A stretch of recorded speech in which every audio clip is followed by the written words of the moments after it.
Good morning. Today we're studying Lesson 12, An Unfailing Virtue, Monday's lesson, Section 2.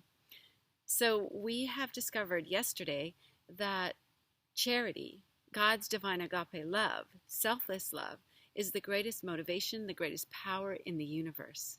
And when it is received by a human being, what does that look like? What is the fruit of that in the life of one who receives it? So Paul is the example here in question 2a. And as he is writing to the Philippians, he is in chains. He is confined to a cell. He's chained to two Roman soldiers. And he can no longer preach freely in public, in churches and in houses. So is his ministerial work, his evangelization, his testimony, has his work finished? Is he done? Absolutely not. He recognizes and he shares with the Philippian brethren that though he is in chains, his witness, his testimony is even more effective than his preaching. The gospel work, the good news of salvation, is going forth far and wide as people hear of the false accusation, the treatment that he is receiving by the hands of Judaizers and the government of Rome. And there are people that are choosing to receive Jesus Christ even in Caesar's palace as a result of his imprisonment and his courage. In this letter, while he's in chains, he is rejoicing in the Lord. He's encouraging other believers to be bold in sharing Jesus Christ. And because of his courage and because of his joy and peace, they also become more courageous in living for Jesus, in testifying for Jesus, in suffering for Jesus, and speaking for Jesus. And he encourages them in Philippians chapter 2 to live harmless and blameless lives in society as the sons of God without rebuke in a very crooked, idolatrous, perverse, and immoral society. He encourages believers to be as lights in the darkness and to hold out the words of life, the words of Jesus Christ to all around them.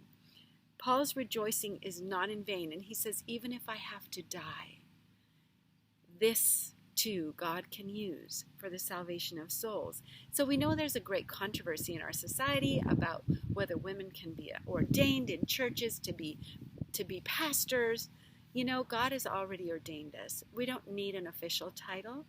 He has ordained us to preach the greatest sermons ever, and that is the sermon of our life, a life as one of Paul, a life where no matter what kind of adversity, Jesus Christ is reflected and live streamed 24/7 without interruption. So no matter whether we are women or men, young or old, educated or not, whether we are financially secure or very poor, God has ordained us to preach by reflecting Jesus. So this is such an inspiring life, the life of Paul. And if we go to 2 Corinthians chapter 11, verses 24 to 28, we see that Paul here describes the suffering that he has endured because of his faithfulness to his God. He was 3 times beaten with 40 stripes, minus 1.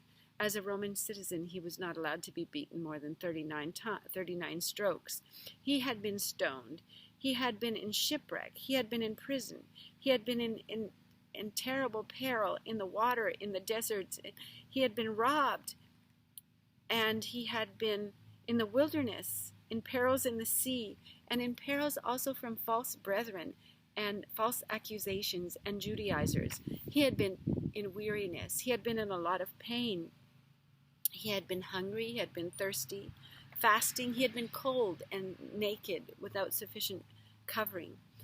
But when he was weak, He was strong. His testimony was strong because he never took his eyes off of Jesus. And Jesus supplied the courage, the peace, and the joy that shone through Paul, reflected Jesus. He was live streaming Jesus. His whole life was Jesus Christ and him crucified.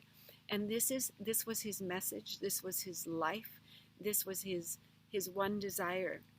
So when his power and usefulness seemed to be cut off and he was in the prison cell and all appeared as if he could do very little, then it was that he gathered sheaves for Christ in fields which seemed previously wholly excluded. His patience and cheerfulness during his long, unjust imprisonment was a continual sermon. So, patience as well as courage has its victories. By meekness under trial, no less than by boldness in enterprise, souls may be won to Christ. Whatever our circumstance, if we are in communion, fellowship, receiving God's agape love, souls will be won to Christ, because Christ's true witnesses are never laid aside, whether in health or in sickness, in life or in death. God will use us. And so the more challenging the situation, the more impactful the witness, as in the life of Paul, as in the life of Daniel and Joseph and Abraham. Consistently, the more challenging, the more blessing God is willing to pour out, the more grace. May God give you his abundant grace today. God bless you. Amen.